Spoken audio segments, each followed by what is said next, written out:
Tonight, how worried is the Clinton campaign now that crazy Uncle Joe Biden could jump into this race? Ed Henry has a full report. Plus, they're at it again. Mr. Trump's plans are not grounded in conservative principles. Jeb Bush doesn't have the energy or the capacity to make our country great again. Jeb Bush and Donald Trump trading jabs over their plans to combat illegal immigration. You're tearing up communities over thugs and criminals. A Navy vet unloads on the Black Lives Matters movement. She's here to explain what led her to make that video. It's not about color, it's all about the law. And Sheriff David Clark is here to weigh in, plus Juan Williams, Frank Luntz. Hannity starts right here, right now. Welcome to Hannity. Tonight, Hillary Clinton's campaign for president could be in serious trouble with falling poll numbers, major scandals that are now mounting.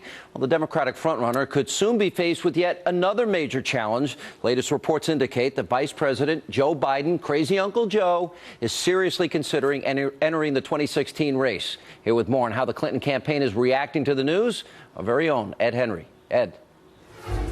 Sean, the Clinton camp is playing defense. Democratic sources tell us Vice President Joe Biden basically got a green light from President Obama during a private lunch at the White House, as it appears Biden is edging closer to getting in. Sources confirming a Washington Post report that the vice president has now set up a meeting at the Naval Observatory after Labor Day with top fundraisers who raised big money for the Obama-Biden ticket. Meanwhile, Clinton's poll numbers continue to sag in key battlegrounds like New Hampshire, where a new survey by the Democratic firm Public Policy Polling shows Democratic Socialist Senator Bernie Sanders is beating her 42% to 35%. That may explain why Clinton is now interrupting her vacation in the Hamptons to hit the campaign trail the next 3 days. And tonight, the Clinton camp is offering a new excuse for why she joked about wiping her server with a towel.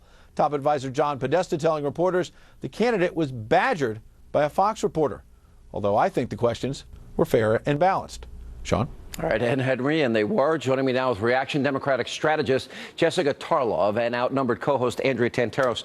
Andrea, the amazing thing to me here is Joe Biden comes back early from vacation. He didn't have to tell the world that he's meeting with Elizabeth Warren. They leaked it. Yeah. Josh Earnest, the best political decision that Barack Hussein Obama ever made is picking Joe Biden. And of course it shows that he's well qualified for the top job. Seems Obama is now throwing Hillary down the stairs. Thoughts? Well, yeah, I mean, look, Bill Clinton threw Obama down the stairs in 2008. Remember when he said this is the biggest fantasy? This is payback, Sean. I mean, there's no love lost between the Clintons and the Obamas. But also think about it. If you're President Obama, this is a win for you. One, you can stay neutral if you want publicly, if Joe gets in the race. I know he's not, but publicly it takes the pressure off. But even more than that, all he cares about is his legacy. Who's going to preserve it better, Joe Biden or the Clintons, who you and I both know will triangulate in a general election and run against President Obama? But here's the interesting part. They're going to try and go scorched earth. That's how they deal with politics. But Hillary doesn't know what the FBI has. She may need a pardon, Jessica. Yeah, I mean, I think that all of this obviously falls apart if there's an indictment for Hillary or any of her top aides. And I think that that's really actually the only way that the Clinton train stops here. To Andrea's point, I think you're completely right about 2008 and the Clintons. But also the Clintons did the Obama administration a big solid in 2012. Bill Clinton went out hard for him. He was the only one actually explaining Obamacare clearly to the country. You remember how much Obama fumbled that himself. And we had the explainer-in-chief come out and explain our health care policy. So I think in that sense, you know, the Obama administration knows that they owe the Clintons something too. You know, she was Secretary of State. I don't want to get into debating whether that was successful or not. But so is the quid pro quo then? Well, we'll give you a pardon if you need one, but Joe's going to get the nomination. So just step aside. I don't think Joe turn. is a winner, and I think she's that not they going to go know that easily. But here's the thing. I think that Hillary's not necessarily a winner either. And I think that this White House would rather have Biden protect their legacy than have Hillary Clinton. Sean, I've never been more excited to have Ed McMahon, a.k.a. Joe Biden, the Ed McMahon of the Democratic Party. Crazy Uncle Joe. Jump in, and you know what? He's going to outflank her on the left. But he is going to deliver the message that your party really wants. But the progressive wing of the party is firmly behind Bernie Sanders. That machinery is there. And the centrist to left machinery is behind Hillary Clinton right now. She's still up in the polls, 47 to Bernie Sanders, 29. We're going to get into the Republican side in a minute. But if he partners with Warren, if they get on the ticket together. That is if Elizabeth Warren is in the race, that is the only way. I think Donald Trump, 35% in New Hampshire, 30% in South Carolina, 32% nationally, latest Reuters poll. I tweeted out today, I said, why?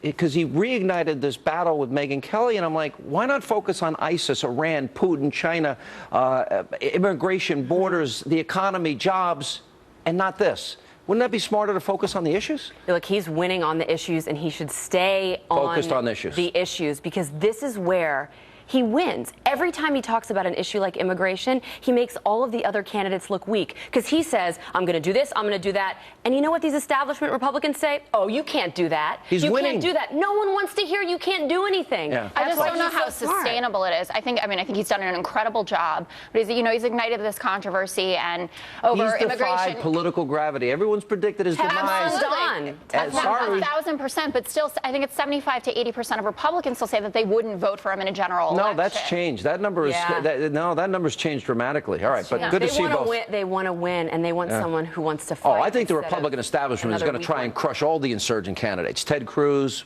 Donald Trump, Ben Carson. They're going after him. Though. So far, it's not working. Maybe John Kasich rises up. Well, he is rising. He's my dark horse. I'm with you. John Kasich has the most inclusive message on the Republican side. I think he's inclusive. That's liberal speak for. Yeah, I speak liberal. Hug. Yeah. Politically correct. All right. Yeah. Good to see you both. That's how we do things. Now, the Republican race for president. Speaking of Donald Trump, him and Jeb Bush are trading political jabs yet again over their plans to combat illegal immigration. Here's what Trump said just a few hours ago while in Iowa. And the word immigration and illegal immigration, you wouldn't even be asking this question if it weren't for me. Because when I came out and when I announced, I'm the one that started this whole thing. And I took a lot of flack the first 2 weeks, and now all of a sudden everyone's apologizing to me. Jeb Bush doesn't have a clue, doesn't even have a clue. And if I weren't in this campaign, Jeb Bush would not be talking about illegal immigration. If you remember, he said they come as an act of love. Okay? Tell that to the families. And there are many, many, many families who lost a loved one. Act of love. Okay? There's no act of love. It's tough stuff. It's mean stuff. And it's going to be taken care of. You know, a lot of the gangs that you see in Baltimore and in St. Louis and Ferguson and Chicago, do you know they're illegal immigrants? They're here illegally. And they're rough dudes, rough people. They're going to be gone so fast if I win that your head will spin. They're going to be gone so fast. And just yesterday, Jeb Bush took a shot at Trump's plan to combat illegal immigration. Take a look at this. The simple fact is that his proposal is unrealistic. It will cost hundreds of billions of dollars. It will violate people's civil liberties. It will create friction with our third largest trading partner that's not necessary. And I think he's wrong about this. If he was interested in a more comprehensive approach, he might want to read my book. All right, here with reaction, we have the executive director for the Center for Immigration Studies, Mark Krikorian, is with us, and immigration attorney Francisco Hernandez. You know, Mark, I listen to all these pundits, and Francisco will probably say the same thing. It's not doable. You can't build a wall. You can't possibly tell people that entered the country illegally and didn't respect our laws and sovereignty to go. But the American people seem, according to the polls, they love Trump's proposal. Yeah, and I don't see any obstacle to it working. That's what Mexico does. I mean, I think part of the reason that Trump, even though, you know, his proposal is a mixed bag in some ways, the reason it's resonating is that he's saying, look, we can get this done, and here's what we're going to do. Now, some of his proposals, I think, really don't make sense. I mean, we just don't need a wall for 2,000 miles on the border. Places we do need it, other places we don't. But what's happened is for years and years. I would build a wall on the entire 2,000 miles. I know what people say, that there's other things that we could use, and I've been down there 12 times. In my opinion, build the wall and build a double wall. Okay, build a wall, but let's start with legalizing 100,000 Mexicans to build it. How are you going to build it? You can't afford it, but go first. Hey, Francisco, we built hundreds of miles of fencing, already. And some of it is pretty good. Well, wait a second. It actually has done significant amount of good when combined with more Border Patrol agents. I want to ask Francisco, camera towers, we have sensors. It's actually the border. I'm not saying the border is fixed, but it's not the joke that it used to be, precisely because we've spent a lot of money on it. Hang on, it is a mess. I want to go to Francisco, though. Francisco, I got a question. Oh, who are you going to get to build it? Are you insinuating Americans are lazy? 93 million Americans out of the labor force, 50 million in poverty. Are you insinuating we can't get enough Americans that are willing to do the work? Because I don't buy that Mr. argument. Mr. Hannity, I'm not even going to insinuate. You will not get enough U.S. citizens to sign up to build a wall in the middle of the desert. It will not happen. It doesn't happen. You're saying Americans are lazy. I don't believe that. No.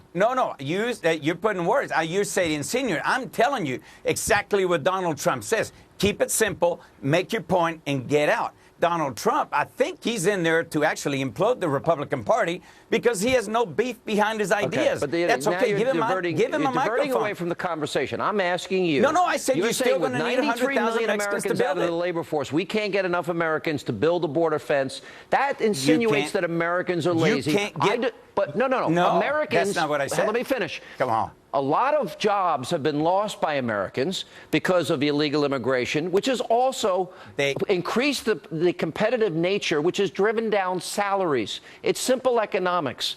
So, okay, it is economics. You're right. I agree 100%. All right, we're done. Thank you. If the jobs aren't here, they're not going to come. We'll have more on the Republican. If Americans take those jobs, construction the work jobs won't be there. What happened in Americans 2008? We got to move on. Thank you both. We'll have more on the Republican candidates' immigration plans. Who's resonating best with voters? Plus, Democrats take a page out of their worn-out playbook. They're playing the race card again. We'll expose this. This time, they're pulling it out to attack Governor Scott Walker. At the same time, really tightening the noose, literally, around around African Americans. Pretty despicable, tightening the noose. We'll check in with Juan Williams and Deneen Borelli. They'll weigh in on those outrageous comments. Plus, later tonight. A little girl is dead. You say Black Lives Matter, her life matters.